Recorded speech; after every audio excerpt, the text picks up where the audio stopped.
Does the government work for us or do we work for the government? Is the loss of life on 9/11 a justification for the loss of freedom that the Bill of Rights have guaranteed? Tonight, life, liberty, and truth. Sunday is the 10th anniversary of 9/11. 1 decade later, Americans are still struggling to understand exactly what happened.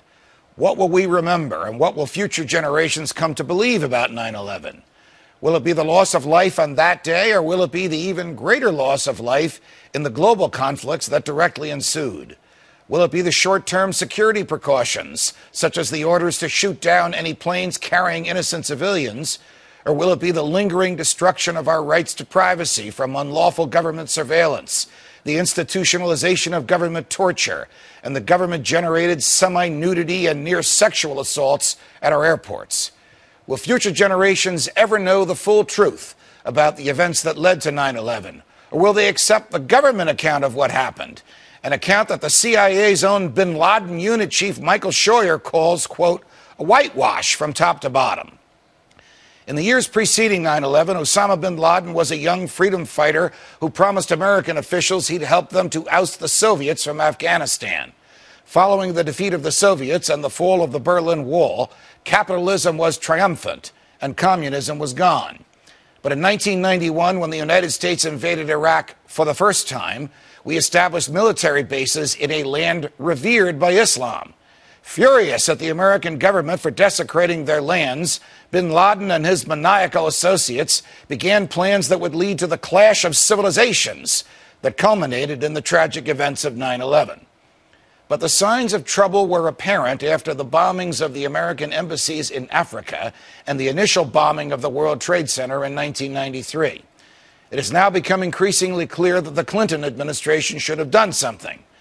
Michael Scheuer claims that bin Laden was identified as the mastermind of those attacks and was targeted multiple times and could have been captured and tried for these assaults. But President Clinton himself said no. Last year, retired Army Colonel Anthony Schaefer, a career intelligence officer, wrote a book entitled Operation Dark Heart, in which he shows that during his time serving on the secret Able Danger Project, he and his colleagues identified Mohammed Atta, the key 9/11 hijacker involved in the planes that struck the towers, a year before he struck, and they found him here in America. Although Colonel Schaefer brought this to the attention of the 9/11 Commission and was told he would testify, he was eventually turned away, and none of this intelligence was given to the American people. It was literally the politicians covering for each other because they failed to protect us. Question: how many government agents and bureaucrats have been fired for being asleep at the switch on 9/11? Answer: none. How many persons have been prosecuted for failing to do their duty in the years preceding 9/11? Answer: none. How many persons have been tried for committing the attacks on 9/11? Answer: none. Why is the government afraid of the truth? In the days after 9/11, while the country wept and the war hawks screamed for blood, one quiet voice rang out from the despair and offered a simple solution to solve our problems in a manner set forth in the Constitution.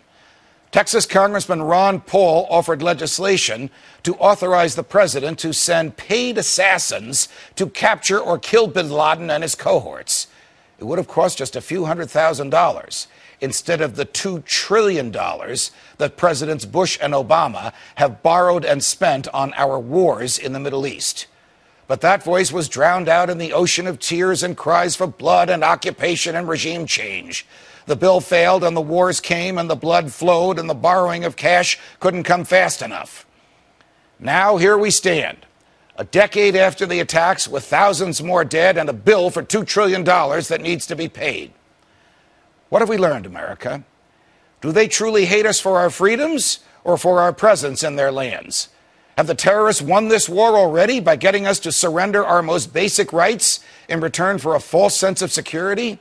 Are the Constitution and our economy stronger now after this tragedy, or are they infinitely weaker? We will continue to ask all of this here on Freedom Watch. Freedom Watch has never forgotten the victims who were slaughtered and the heroes who died trying to save them.